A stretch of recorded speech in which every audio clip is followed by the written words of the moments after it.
Okay, next up, we have BPH Energy Ltd.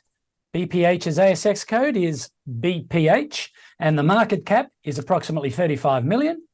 BPH is a diversified company holding investments in biotechnology resources, including a significant interest of around about 36% in the unlisted oil and gas exploration company Advent Energy Ltd. Presenting for the company today is Managing Director and Executive Chairman David Breeze. David, welcome back, and please take it away. Thanks for the opportunity to speak today, and I'm pleased to cover the key investment, Advent Energy and its PEP11 project, as the primary part of my presentation today. I'll touch on clean hydrogen, and Cortical, of course, has just recently received FDA. Next slide, please. I'm going to talk mostly to the Future Gas Strategy consultation paper, which was released by Minister Madeleine King, the Resources Minister, at the beginning of October. And in releasing that paper, she stated in her press release that decreasing gas supply faster than demand will lead to shortages, supply disruptions, and high prices, whilst worsening poverty and inequality. Now, all of the elements in the next parts of the presentation will address each of those issues. And if I can move to the next slide, please. Next slide, please. Yes. So if we look at the paper, the consultation paper, demand and supply curves that were produced, what you see across the top of the screen is the demand curve, and you see dipping from left to right, or left to my right is the supply curve on the existing supply as seen by the instrumentalities established by the government to oversee this area. And what you'll see is out to 2034, but starting at 27, you see it go out to 800 petajoules per annum of shortfall. And I'm going to give you context for that in some of the next slides. Critical point though. If we move to the next slide, please. If you look at Western Australia, moving out to 2032 on the supply and demand curves, you see that equally out into 2032, the supply side for Western Australia does not meet the demand side out through that period of time. In other words, a gas shortfall. Now, if we move to the next slide, and this is a global LNG demand by region and supply status produced by Rystad, the international company. Top red line is the demand curve, and the bottom two segments of the slide obviously give you producing and under construction. So again, what we're seeing on an international basis is a shortfall of supply versus demand. Now, in context, what that's done is to put pricing up and to create a current LNG shortfall in the marketplace. The price into Japan at the moment is $18 a gigajoule. Next slide, please.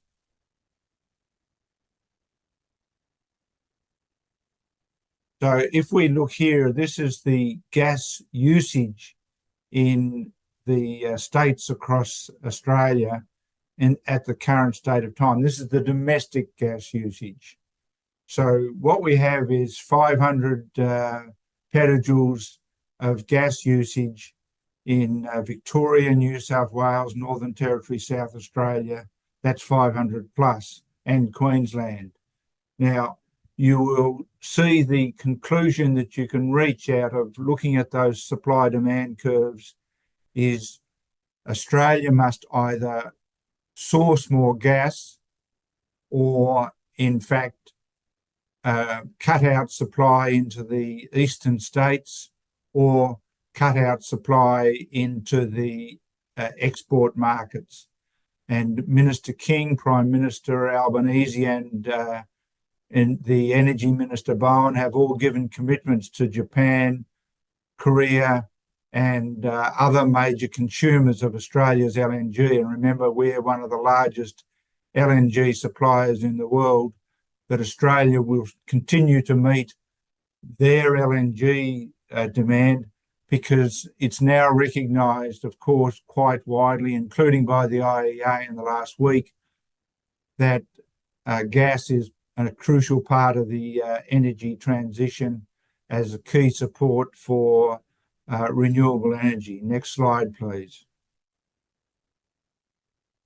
In fact, when we look at the AEMO 2022 Integrated System Plan, what we note is that the gas-fired peaking plants in Australia will increase to 10 gigawatts by 2050. And we're currently at less than that. So that just gives you an indicator of how much gas is going to be used as the backup for renewables when renewables can't produce during that time frame. Now, if we can move to the next slide, please. Looking at this particular slide, it takes you into the LNG export projects.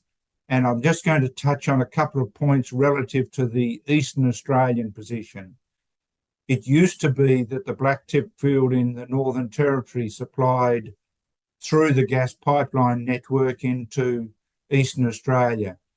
When Blacktip supply went down last year, then in fact they had to shut that pipeline down, and that had an impact on it into major industrial users in the eastern states. But most importantly, it also meant that the Northern Territory, which significantly relies on gas for its electricity supply, off Santos and INPEX. And drawing off INPEX, of course, meant that they were unable to optimise their supply of LNG into Japan at that time.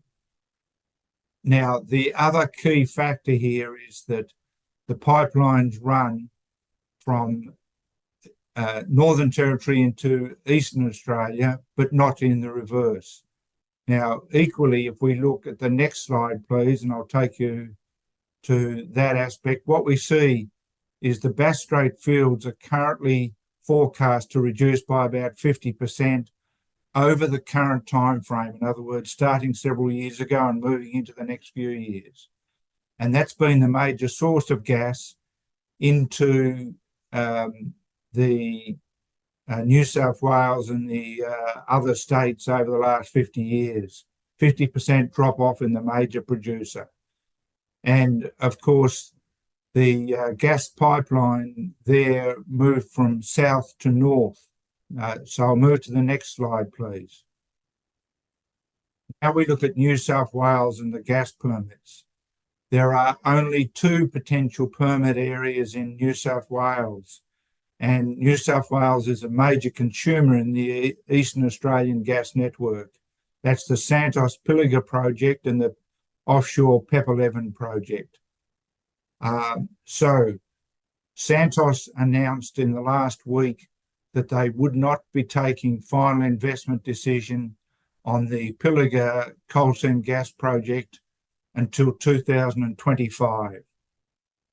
That means, in fact, that they won't be producing out of that field until perhaps several years later, provided they, of course, take that final investment decision. Now, I showed you an LNG slide earlier, and if we look at the international arena and the prices there, they have an impact on the LNG import terminals that have been proposed for East Coast Australia.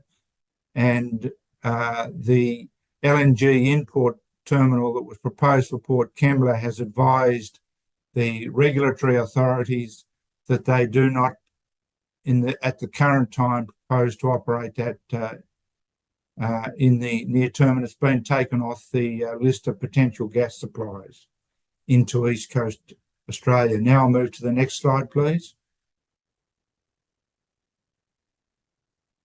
So we look at PEP11, a prospective recoverable resource of 5.7 TCF in structural targets. Our current application is to NOPTA to enable drilling as the next step. It now has significant additional importance, we believe, into the East Coast potential energy supply crisis solution. And there are 2 new gas-fired power stations starting in New South Wales.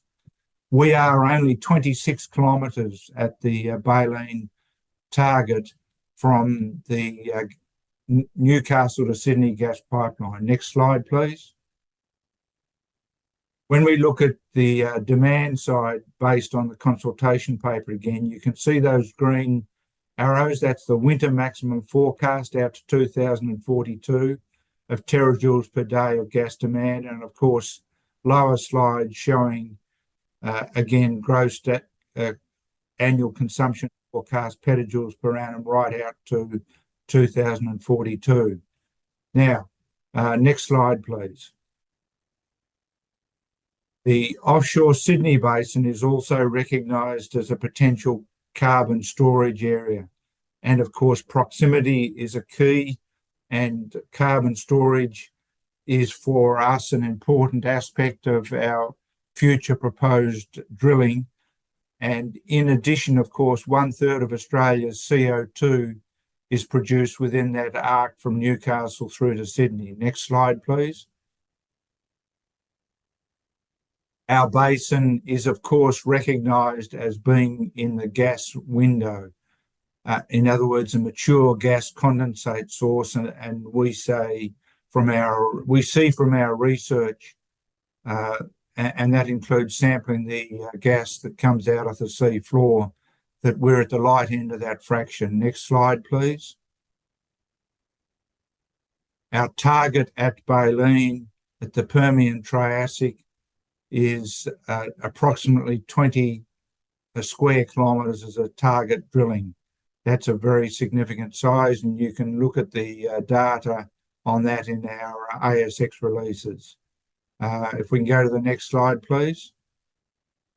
So 1.3 million households in New South Wales rely on gas, 33,000 businesses. And those businesses produce 33 billion of industry value, and without addressing New South Wales gas supply issues, and they now import 100% of the gas that they need from other states, then there is a potential real issue for New South Wales. And of course, I've already covered off on the carbon capture and storage. Next slide, please. Briefly into our clean hydrogen investment. It's a turquoise hydrogen area. In other words, it processes methane gas into 2 products, that is turquoise hydrogen and clean carbon black. Now, next slide, please, and I'll conclude at that. Our target for cost on hydrogen out of this production process, and they're moving through a phase up into the next scale of industrial production, is $2 per kilogram. And we have, we believe, advantages over the other methodologies of producing hydrogen that are currently in the marketplace. Next slide, please. Our disclaimer, and I'll conclude at that and take any questions. Thank you. Thank you, David. We do have a couple of quick questions. I'll start. The first one is from a listener asking the question, how is the drill rig availability looking? And do we have a rough time frame on when we're looking to commence drilling? And this obviously is referring to PEP11. So we haven't put any projections on either of those 2 elements into our releases on the ASX. but I'm going to give you market information that is broadly available across the marketplace. What we have seen is a hiatus of approvals, of an unfortunate hiatus of approvals, such that there were 40 environmental plan approvals stuck in the review process with the regulatory authority over the last year. In fact, the longest time frame is out to 2 years. There is significant focus from government and all parties to reducing that time frame and fixing that shortfall. In that time frame, additional rigs are being brought into Australia from other places overseas, such that those rigs may be capable of being used in a time frame where environmental plans are being taking about 12 months or so to be approved. And we take those factors into account in the way in which we're viewing potential time frames. And you have further, please. Understood. Okay. An interesting question here around, do you think both of those businesses, whether it be the hydrogen and the gas businesses, are they a natural sort of mix? Are they, or do you think about it going forward, whether those two different businesses may be better off as standalone businesses? So our ASX releases set out the way in which we've invested $2 million into the hydrogen project. We don't operate that project. It's a primary investment of the company. However, we have already entered into a first agreement to be able to utilise their technology and their skills and expertise in our Northern Territory area at Area 1, which I didn't mention in this presentation because of time constraints. But essentially, we've got a proven resource up there, and there is a significant demand in the Northern Territory, as I outlined and as we've outlined previously in other presentations, in the industrial area around us in the Kununurra region. So we would also look at and be very happy to examine the use of the clean hydrogen technology in the New South Wales project, subject to success in that project moving forward, because of course and I'll touch on this as an example, the Kurri Kurri gas plant is looking to use hydrogen as part of its input gas mix to the optimum level that it can operate with, even though its primary source obviously has to be methane. But there is a very significant demand for hydrogen in that industrial area that we spoke about. Great, David. Thank you very much for your time today, David, and have a great weekend, and we hope to see you back again soon. Thanks indeed, and thanks for the opportunity to present again today.